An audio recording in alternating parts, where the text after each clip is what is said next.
Today we're talking about Dragon Magick.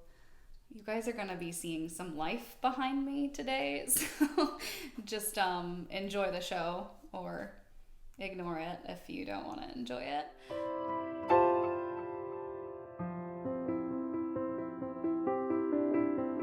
Hey everybody, welcome back. If you're new here, my name is Amy. I'm a witch and I talk about witchcraft and spirituality and things that I'm opinionated on sometimes. Today we have a patron request from Patreon, so shout out to Rachel Sykes. Thank you to Rachel Sykes for this topic idea. This is something that she wanted to learn more about, and so she challenged me to make a video about it, which meant that I needed to do some research and step out of my comfort zone, and so that is what I did, which is really exciting because I actually really love dragons. I've always identified with dragons, like I've been kind of obsessed with them since I was a child. Just get rid of her! Oh! Eat her! Oh, please, yeah? Mark me squeamish, you ain't Sreglamore, hypocrite. I merely chewed in self-defense, but I never swallowed. I've also been always very opinionated about how dragon lore was presented. If someone writes a fiction book and doesn't do the dragons justice, then I'll get real upset about it.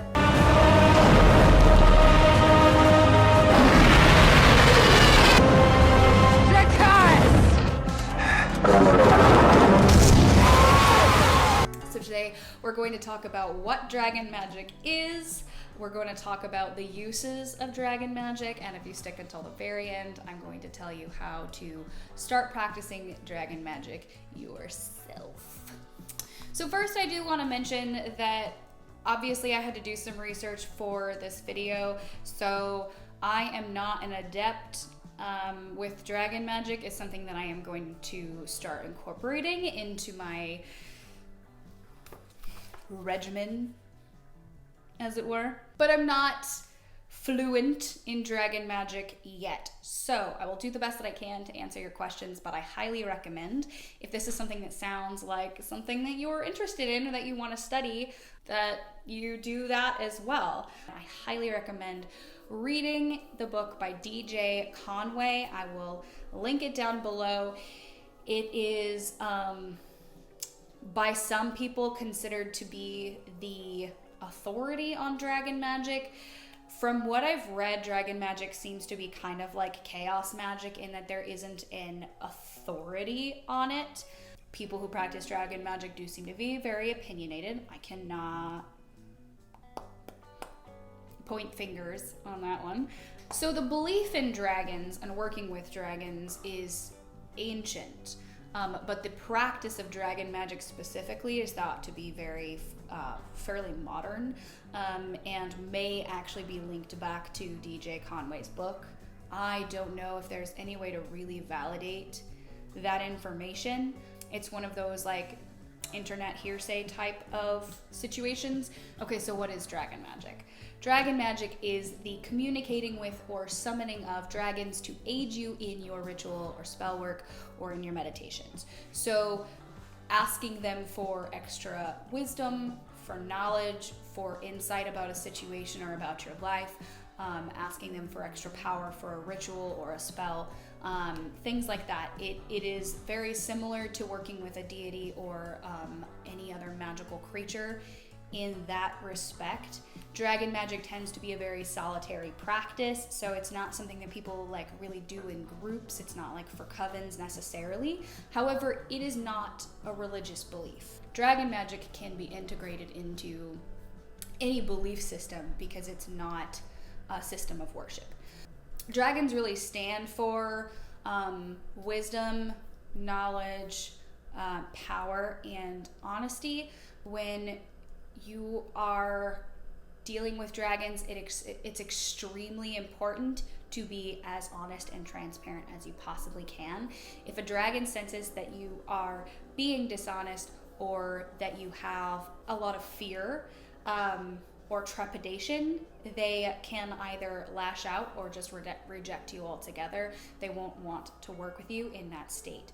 A lot of people have said that dragon magic is a solitary practice, but they've said that a lot of the reasons for that is because it is very much a system of magic that forces you to dive deep into yourself, into your psyche, into your higher self and your life, deal with your shadow and deal with your fears and your insecurities and face them. It's not a system of healing through things, it's a system of forcing yourself to face who you are and at your very core, the deepest, darkest, most tumultuous things, the traumas that you have been through, and anything that could possibly be holding you back or keeping you from fulfilling your full potential, shedding light on those things and then working through them. So in that respect, obviously people don't have to be perfect before they can work with dragons, but if you're like terrified of dragons and then you want to talk to them, like, good luck, because they're gonna sense that and not really want anything to do with you. Honesty is so important to them. I saw this everywhere, and it makes a lot of sense. If you think about dragons in a mythical sense, dragons always stood for protection of justice, wisdom, knowledge, ancient knowledge. The human lifespan is really just like nothing to them. So dragons don't have any tolerance for deceit.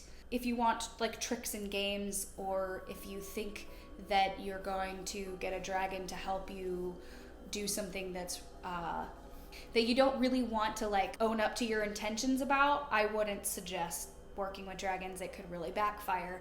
Dragons do really like riddles and puzzles and really forcing you to think.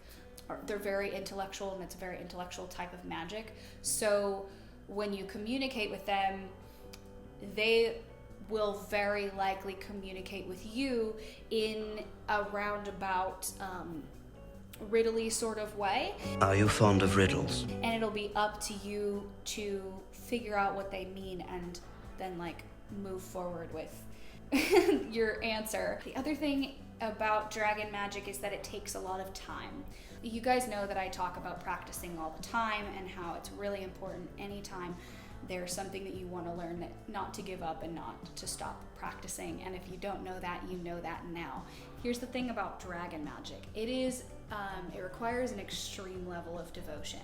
I'm not saying that like you can't practice any other type of witchcraft, but it seems to be the consensus that work with the dragons themselves it should be like a daily practice. It should be a habit for you. Not like brushing your teeth or washing your face or making your bed kind of habit, not like the mindless things that you go through because that's how you make your life better, but the willful, like intentional practices, like when you practice meditation or when you practice yoga, or if you paint a little every day or write a little every day.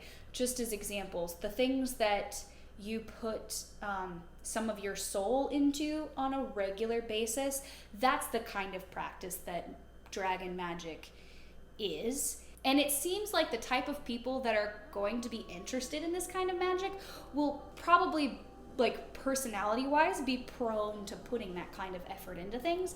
So I think if you're one of those people that like flits between different things all the time, it might not be the type of magic for you. But I could be wrong, and it's never too late to like start learning discipline and stuff like that. So that's the other thing about dragons, is that respect is very important, and they will take everything that you say literally. So joking around, using sarcasm, or not respecting their wisdom, their presence, the fact that they've graced you with their presence. They're not interested in quick fixes. They're not interested in helping you gain power. I don't want to say that personal gain isn't their thing, but it's kind of not. It's about helping you elevate yourself and become a better version of yourself. And to that end, like, because the human lifespan just is over in a blink for them, if you're not serious about the issues, you know, if you're not serious about reaching like a higher level of consciousness, really, they're not necessarily going to waste their time. So on that note, it takes time to work with dragons, but it also takes time to get dragons to work with you. There are 2 types of dragons that you will likely encounter. You might not meet both types, but there are 2 that you can and work with directly. And these types are guides and guardians. Your guardian is a dragon that you will likely meet on this plane via like meditation. Will probably be a younger, smaller dragon, and there will be no question as to whether or not this dragon is your guardian. This is like it's like a personal dragon. It's not like, you know, everybody doesn't just like necessarily get their own dragon. However, this dragon is meant to be your... Who am I? I am the guardian of lost souls. I am the powerful, the pleasurable, the indestructible Mushu. So this dragon would help you with your daily life. This dragon would guard your home, and and there would be no question. They will tell you if they are your guardian dragon. They still require the same level of respect that any dragon requires, and you must be honest with them. But they are more like your daily companion dragon. The other type of dragon is a guide. Guides are teachers to guide you on your path. You will usually encounter them in the astral plane, and you might not find them right away. It might take you several days, several weeks, or several months of practicing and seeking out dragon guidance before you actually meet your guide.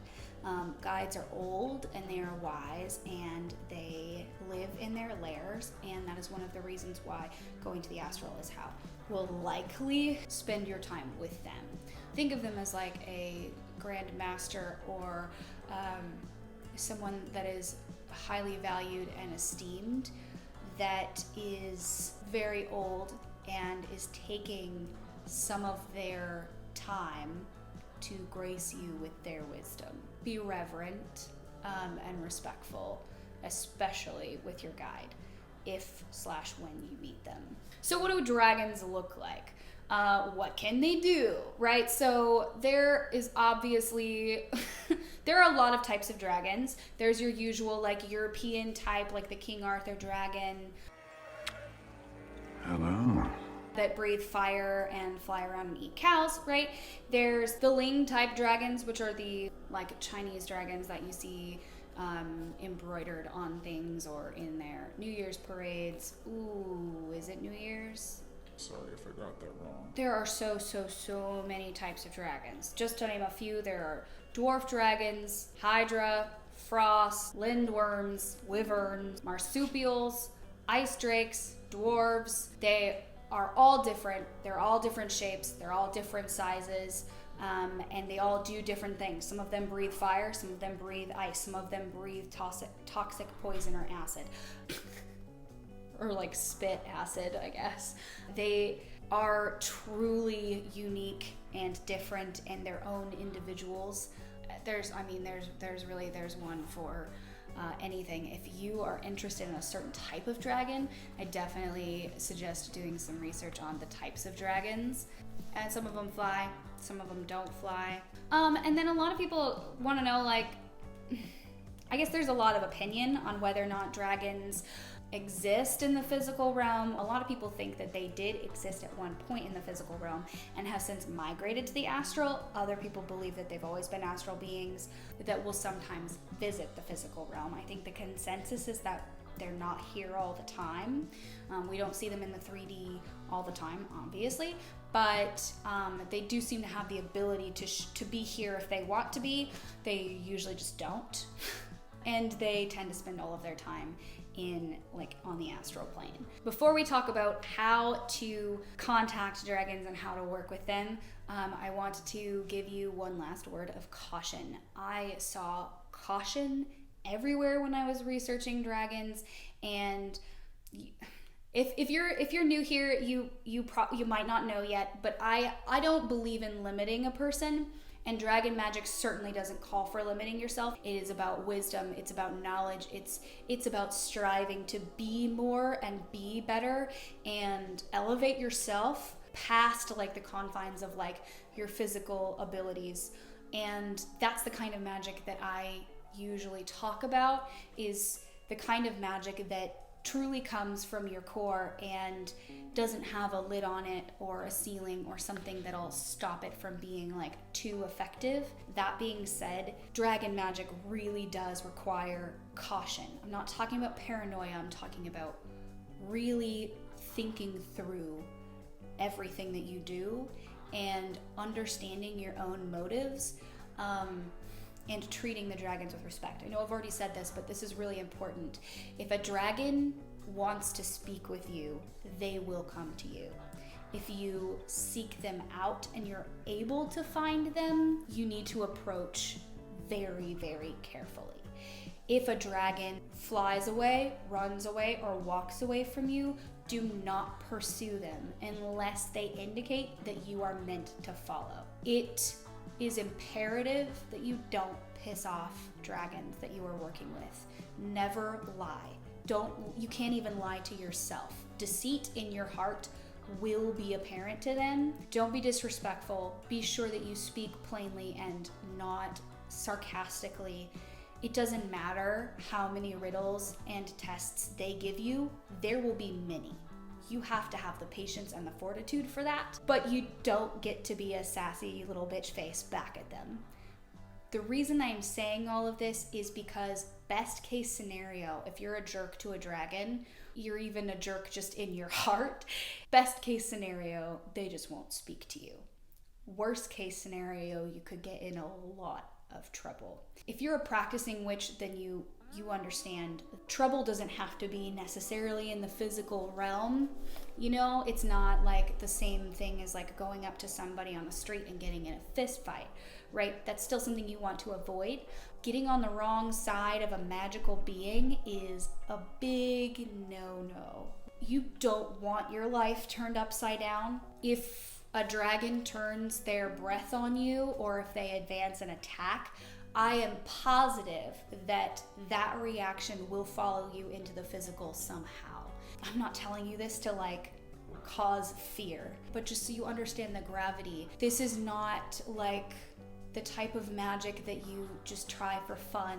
It's something that you need to feel in your heart and pursue with your whole being. That being said, I highly encourage you to do it if this is what feels right for you, and I'd love to hear about it. If you already have experience with Dragon Magick, actually, will you tell us about it in the comments below? I'll be upfront with you, like comments help my videos like reach more people, but it gives me a community and a way to grow, and it gives you guys a community because you can connect with each other. I think supporting each other, especially right now, is really important.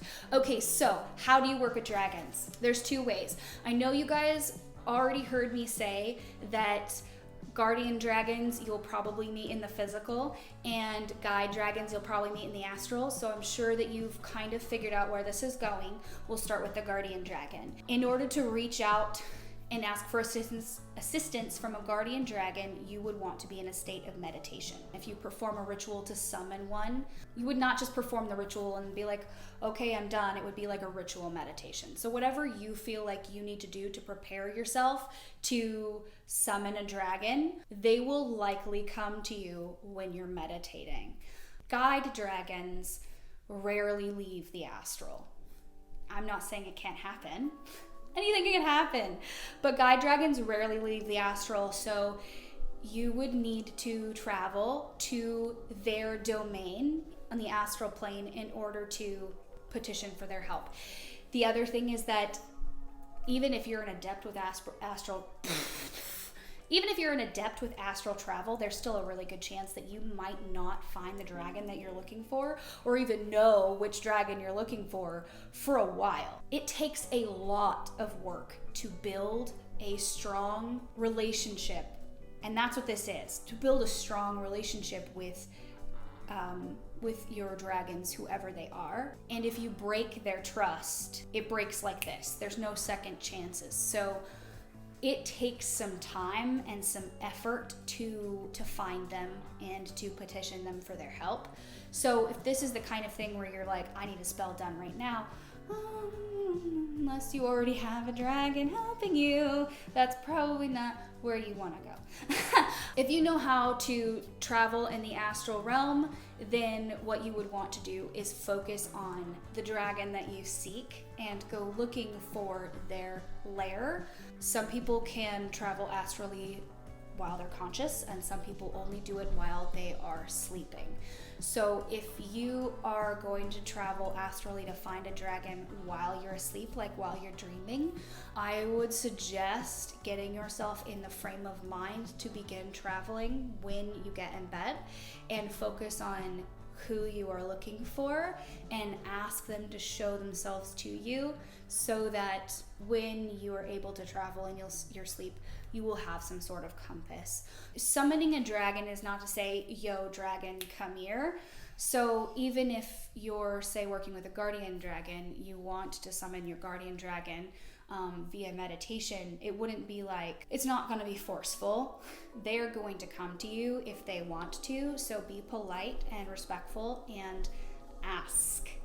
Ask nicely and trust your higher self to give you the verbiage that you need to use, the types of things you want to say. You could research things that dragons like, smells, types of food, similar to how you would with a deity, bring them an offering, or even the types of language if there are like summoning prayers, or if there's a certain type of dragon that you really feel like connected to in your heart. Like if you really feel like an ice drake type of witch, you could really put yourself in that frame of mind before you start meditating and think about what an ice drake dragon might be, and ask them in a way that is suited to them, and not just like an overall, yo, dragons, if you want to help me kind of thing, because they don't they don't care what we're doing unless we are trying to better ourselves. Really, the rest of the time, like, they just are aware that we're here being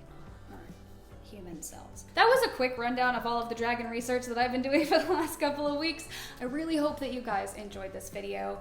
If you practice dragon magic already, please tell us in the comments. If you have other questions or concerns, let me know in the comments down below. I do love it, and I might be able to point you towards some research, or you could Google it and let us know what you found. That would be awesome too.